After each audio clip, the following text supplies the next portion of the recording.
Hi, and welcome back to this refurb in Swansea. This is the third week now that we've been here, so I'm going to take you inside.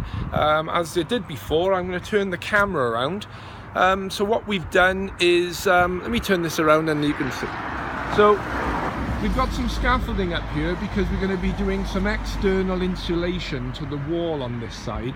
And you might have mentioned to you, because you're changing the thermal element of a wall, that is, we're going to be hacking off plaster, as you can see on this wall, and indeed this wall. Because we've taken the plaster off, we have to thermally improve it. So we're still in this situation whereby the ceilings have been removed and we've got the ceilings being propped up with the props, but lo and behold, our steel beam has arrived. Which is going to be situated in that position there and is going to slot into that hole there. Now this beam is 5.3 meters long and the gap between the two is 5 meters long, so we have a bearing of 150 millimeters both sides. So this beam is 250 kilos heavy, 50 kilograms per meter, just over 5 meters. So it's going to take 4 or 5 of the guys to pick that up and slot that into position. No progress on the kitchen, other than we've now had the design done for the kitchen layout. And I can just show you that. So here we've got the window in this location here. So that's that window there. We've got another window here, which is that window there. So as we're looking at it now, with the window to the right and left, we're going to have a sink on the right hand side, and where you can see there we've written on the wall oven and hob. That's the oven and hob there. Now I'd ideally like to position the oven and hob in the central position where the window is, but clearly I don't want to block up the window just for that. So the door here is right behind me. We'll have a washing machine in this corner.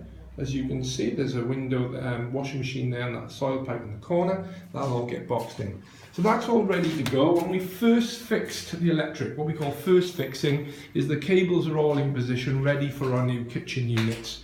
The oven and hob there, and we've got light switches with our cabling. And you can see now all the cabling. Now what we're going to be doing is this white cabling, of which there is 3 here, 4, 5 and 6. We're going to be putting downlighters in this kitchen just to give that extra little bit of something. Just helps the end product look really nice for us. These are our plaster boards ready to go up, and I'll take you upstairs quickly just to show you the progress that we've got in week 3. So as you recall, this was the bathroom. Now we've insulated and plasterboarded this ceiling ready. There's our light in the center. There's the props that they use to help put the ceilings up. This now is ready. We're going to be lining these walls to make these nice. So looking from the bathroom down into the hallway, if you look at video 1, this was all clear. And we started in video 2 to put through the stud partitioning. We've now insulated the partitioning for sound. This ceiling is now boarded. That partition is boarded, and that external wall there remains to be done. Now also, I've talked to you about thermal improvements to external walls. That's what it looks like. So let's try and get a better picture here with the light. There you go. So originally the wall was like this. We've created this stud partitioning and we've insulated it. So we're improving the thermal efficiencies of these walls because they're solid stone and really they don't have any thermal insulation value at all. This is the external wall, and the reason why we're not going to do that construction in here is because this sort of landing area is quite limited of space. We've got the stairwell here with the stairs coming up, so it's easier for us to do it on the outside. So we'll be thermally insulating on the outside.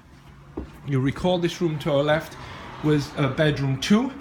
And that wall has already been insulated, plasterboarded. We've marked on here that we're going to be putting a radiator on the wall. We've marked that. We've got our light fitting in place. And you can see now that this room is a decent 3 meters by 3 meters. So the bed's going to go center. We're going to have some lighting either side of it. So we've got a nice double bedroom here. Oh, there we are. You can see here that I've instructed the guys to bring the cabling up. There'll be a power point there, and there'll be a power point there, and I will always have one in this corner as well. So I'll always put 3 double power points. And then the bathroom, if you recall. So this is what the bathroom's looking like now. Again, sorry about the light. Try and get the light off the window so you can see. So we'll be having the bath here on the left-hand side. We'll be putting the toilet and the basin on the right-hand side here, changing the glass. So you can see the construction. Now also, because we're going to be putting a radiator on this wall here, a chrome radiator, we've added some extra fittings into the stud work to take the fixing of that radiator.